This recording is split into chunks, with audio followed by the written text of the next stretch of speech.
या इंडिया से इंडोनेशिया आया तो क्या निशा ने पैसे मुझे दिए थे या मैं अपना पैसा लगा कर आया था जब उसको शादी नहीं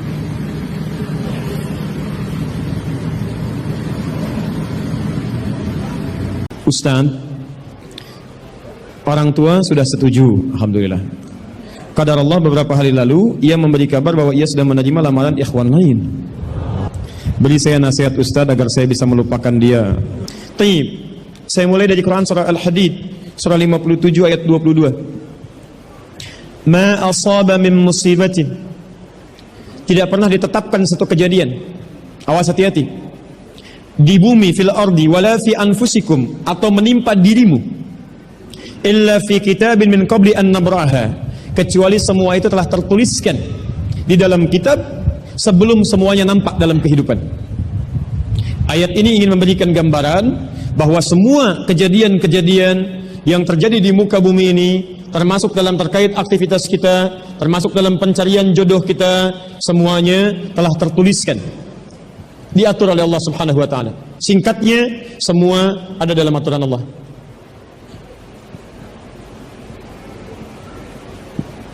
Fokus. Lihat, Allah telah mengatur si fulan hidup sekian sekian sekian, meninggal sekian sekian sekian, rizkinya sekian, jodohnya akan mendapatkan sekian sekian sekian. Sebagian tidak bisa diikhtiarkan seperti ajal nggak ada ikhtiarnya. Anda tidak bisa ikhtiar untuk bisa menunda atau mempercepat ajal, langsung nggak bisa diintervensi. Sebagian ada yang harus diikhtiarkan, hukumnya sudah ada, cuman kita tidak tahu bagaimana dengan takdir yang telah Allah tetapkan. Maka untuk mendapatinya, maka ikhtiar kita untuk meraihnya. Maka ada sesuatu yang ditempuhnya dengan cara ikhtiar. Taib. Di antaranya ini jodoh. Masya Allah. Allah telah tetapkan jodoh kita, diatur oleh Allah.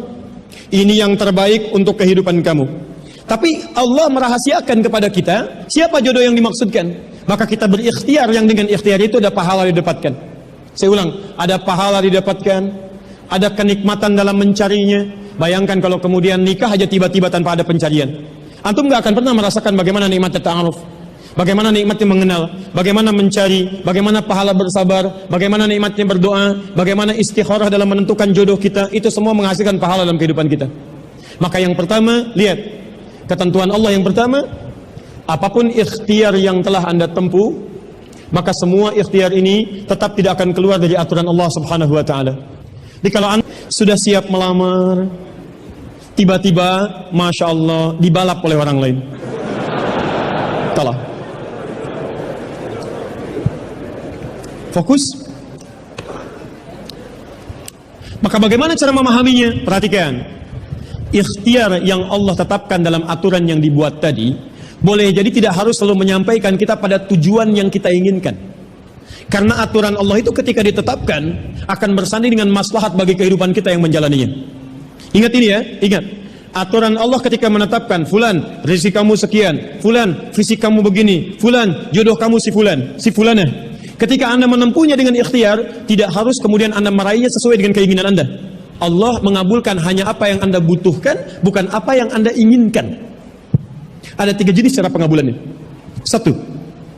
Jika kebutuhan Anda sesuai dengan maslahat kehidupan Anda meminta. Maka jika keinginan Anda dalam permintaan sesuai dengan kebutuhan Anda, maka segera dikabulkan. 2. Ada yang ketika Anda memohon, Anda belum sanggup untuk mendapatinya. Nanti ketika Anda mulai sanggup, disitulah kemudian Allah berikan. Antum punya anak 5 tahun. Antum kaya, punya banyak uang, kemudian anak itu minta dibelikan motor. Dibelikan nggak? Uangnya ada, motornya siap dibeli. Anak baru 5 tahun, minta dibelikan motor, dibelikan nggak? Kenapa? Karena dia belum sanggup menggunakannya. Tapi Anda sampaikan, nah, papa punya uang, papa siapkan ya. Nanti ketika sanggup baru saya berikan.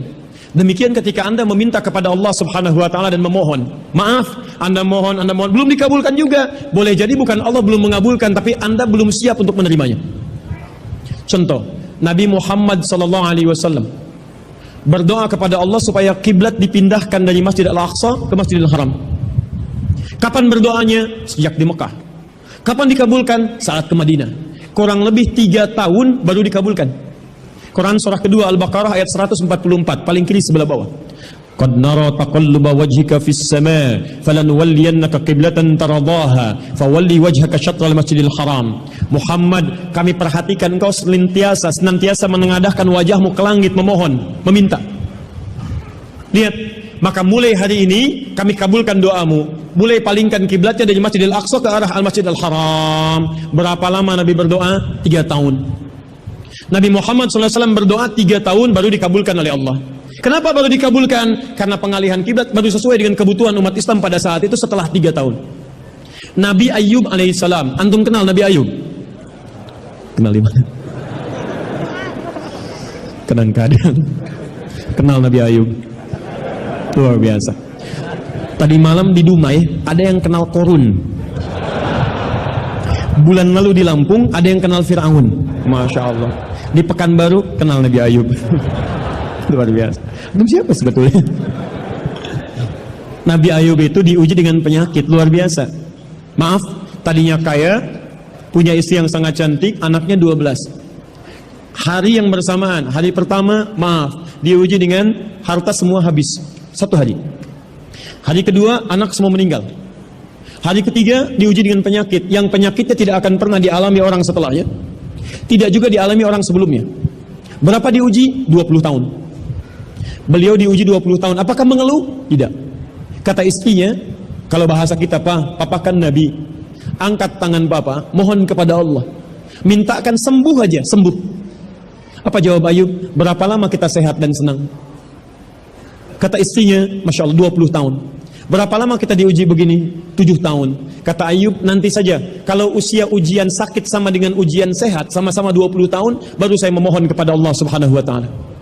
Anda bisa bayangkan, Nabi Ayub, Nabi, Rasul, dekat dengan Allah, jaminannya surga, surga tingkat tinggi, diberikan ujian 20 tahun, beliau bersabar dan tetap ibadah.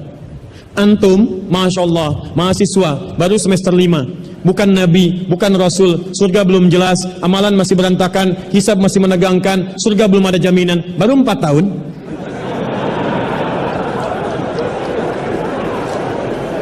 Itu yang terbaik buat antum. Yang terbaik. Jadi bukan berarti ketika Anda tidak mendapatkan dia, dunia hilang untuk Anda. Tidak. Banyak boleh jadi itu hanya titian ajaran dari Allah supaya Anda merasakan bagaimana nikmatnya ta'aruf. Supaya Anda belajar bagaimana mencari yang lebih baik lagi. Lihat kalimatnya, Quran surah ke-24 ayat 26. At-tayyibatu lit-tayyibin wat-tayyibuna lit-tayyibat al-khabithatu lil-khabithin, sebelumnya wal khabithuna lil-khabithat. Yang baik akan ketemu yang baik lagi, yang kurang baik bertemu dengan yang kurang baik lagi. Menurut Anda, dia yang terbaik untuk Anda. Menurut Allah, dia bukan yang terbaik untuk Anda. Yang untuk Anda, ada yang lebih baik lagi. Paham sampai sini? Baik, alhamdulillah. Jadi nggak usah kecewa ya, nggak usah kecewa. Baik, yang kedua, lihat kaidahnya. Supaya kita bisa sabar. Ya, supaya bisa sabar. 2, Quran surah kedua, ayat 286. La yukallifullahu nafsan illa. Tidak mungkin Allah menguji seorang hamba kecuali dia sanggup untuk mengatasinya. Tidak mungkin Allah menguji seorang hamba kecuali dia sanggup untuk mengatasinya. Tolong baca kalimat ini dengan baik ya. Kalau Anda sedang punya masalah, seberat apapun itu, yakinkan kata Al-Quran, tidak mungkin masalah ini diujikan kepada Anda kecuali Anda sanggup. Jadi kalau Anda tidak sanggup, mustahil ujian ini dititipkan kepada Anda.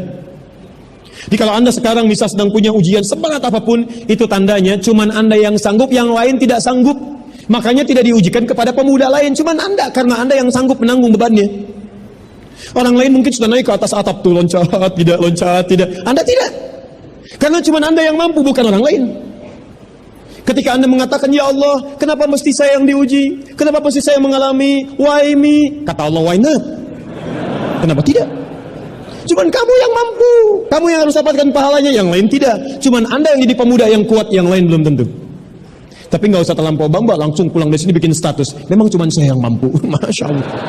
Pekerjaan. Ya. Yang ketiga, tetap ikhtiar. Quran surah 49 ayat ke-13. Jadi jangan sampai, maaf, ya, peluang Anda tidak mendapatkan yang tadi Anda telah harapkan, menjadikan Anda putus dalam berikhtiar. Cari, masih banyak perempuan semuka bumi. Masa tidak ada yang cocok untuk Anda? Lihat, ya ayyuhan nasu inna khalaqnakum min dzakarin wa untha wa ja'alnakum syu'uban wa qabail lita'arafu. Hei manusia, kami ciptakan engkau laki-laki, ada perempuan jodohmu. Dan kami pisahkan berbeda-beda daerah. Ya, lihat syu'ub, beda daerah, RT, RW, lurah, kecamatan, kabupaten sampai sedunia. Kalau nggak ketemu di satu RT, cari satu RW ya. Yang nanya tadi. Kalau tidak ada satu RW, cari satu kampung. Masa nggak ada yang ketemu? Boleh menikah dengan perempuan sekampung? Tidak. Masa sekampung mau dinikahi? Tidak. Batas paling maksimal 4. Sekampung tidak pilih satu dari sekampung. Sekampung mau dinikahi, Masya Allah. Silahkan cari ya. Anda tadi masih kuliah kan? Silahkan cari. Barangkali ketemu di kampus ya. Boleh menikah dengan seorang anak yang sedang kuliah? Tidak sedang kuliah masa dinikahi. Pulang dulu dari situ ya. Pulang dari kampus, baik-baik di rumah baru nikah. Ini di kampus mau dinikahi. Ya. Cari silakan. Nggak ketemu misalnya, mohon maaf ya, satu kecamatan, kabupaten. Nggak ketemu beda provinsi. Anda orang Riau, mungkin jodoh Anda ada di Jawa. Cari. Ta'aruf. Nggak ada di Jawa, ada di Sumatera. Nggak ada Sumatera, ada di Papua. Luas. Indonesia terbentang 5.200.000 kilometer persegi. Luasnya. Kata Ahmad Mansur Surya Negara, pakar sejarah, dalam bukunya Api Sejarah, halaman ke-19, paragraf yang kedua, baris 1 sampai 3, paling kanan sebelah atas. Luas Indonesia itu daratnya 2 juta kilometer persegi, lautnya 3.200.000 kilometer persegi. Daratan dan lautan, Masya Allah, 5.200.000 kilometer persegi. Masa nggak ketemu? Pulaunya 13.677 pulau. Itu belum termasuk Pulau Gadung dan Pulau Gebang. Ada semua. Nggak ada di Asia Tenggara, nggak ada Asia Tenggara di Asia, nggak ada Asia Amerika, nggak ada Amerika di Eropa, nggak ada Eropa di Afrika. Masa nggak ada yang cocok? Kalau tidak ada, mungkin antum ahli surga, karena itu pun jodoh antum pun bidadari surga.